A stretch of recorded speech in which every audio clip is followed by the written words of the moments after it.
नमस्कार, व्यापार की खबरों में आपका स्वागत है। मैं हूं आपके साथ आकाश सोनी। विश्व की सबसे बड़ी मोबाइल कंपनियों में से एक एप्पल ने अब तक के सबसे बड़े आईपैड को लॉन्च कर दिया।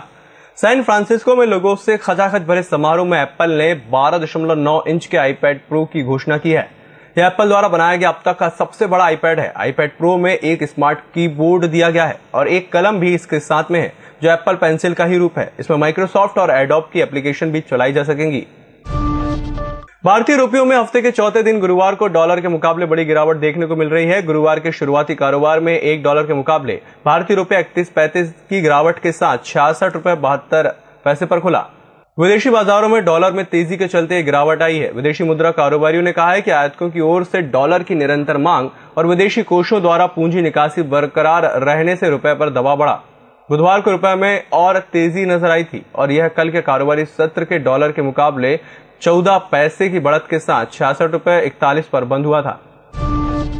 इनकम टैक्स रिटर्न भरने की अंतिम तिथि को सरकार ने 7 सितंबर से बढ़ाकर 30 सितंबर 2015 कर दिया है। सरकार ने स्पष्ट किया है कि 30 सितंबर की तिथि के बाद इसमें कोई बढ़ोतरी नहीं की जाएगी। इसे भरने के लिए विभिन्न स्रोतों से होने वाली आय, व्यय, निवेश, कर्ज आदि से संबंधित डॉक्यूमेंट्स को एकत्रित कर इसका पूरा ब्यौरा डिपार्टमेंट को ऑनलाइन और ऑफलाइन दोनों तरीकों से भर सकते हैं।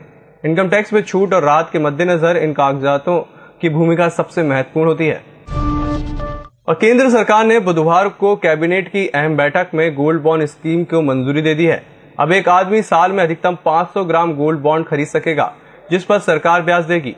मंत्रिमंडल ने व्हाइट लेबल एटीएम सेवा कारोबार में स्वाभाविक रूप से 100% एफडीआई को भी मंजूरी दी है। वित्त मंत्री अरुण जेटली, संचार मंत्री रविशंकर प्रसाद और ऊर्जा मंत्री पीयूष गोयल ने प्रेस कॉन्फ्रेंस के दौरान इस बाबत जानकारी दी। वित्त मंत्री ने कहा कि अब लोग साल भर में 500 ग्राम तक के गोल्ड बॉन्ड खरीद सकते हैं और इस पर उन्हें ब्याज दिया जाएगा। गोल्ड मोनेटाइजेशन स्कीम के तहत टैक्स में छूट मिलेगी, लेकिन इसको सीआरआर का हिस्सा नहीं बनाया गया है। पिछले 2 दिनों से तेजी पर चल रहे शेयर बाजारों को आज बड़ा झटका लगा है और कारोबार के शुरुआत में ही निफ्टी 7,700 के नीचे आ गया है, तो सेंसेक्स में 400 अंकों की तेज गिरावट दिखी है। विशेषज्ञों के मुताबिक इसमें आगे भी गिरावट का रुख रहने की संभावना है, क्योंकि अमेरिका और एशियाई बाजारों में कल भारी गिरावट देखी गई।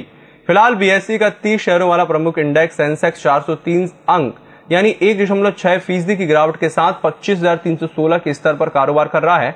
वहीं एनएसई का 50 शहरों वाला प्रमुख इंडेक्स निफ्टी 132 अंक की गिरावट के साथ 7,686 के स्तर पर कारोबार कर रहा है। तो व्यापार की खबरों में फिलहाल इतना ही। बाकी खबरों के लिए आप स्मार्टफोन में गूगल प्ले में जाकर EMS टीवी का ऐप डाउनलोड करके बाकी की खबरें देख सकते हैं।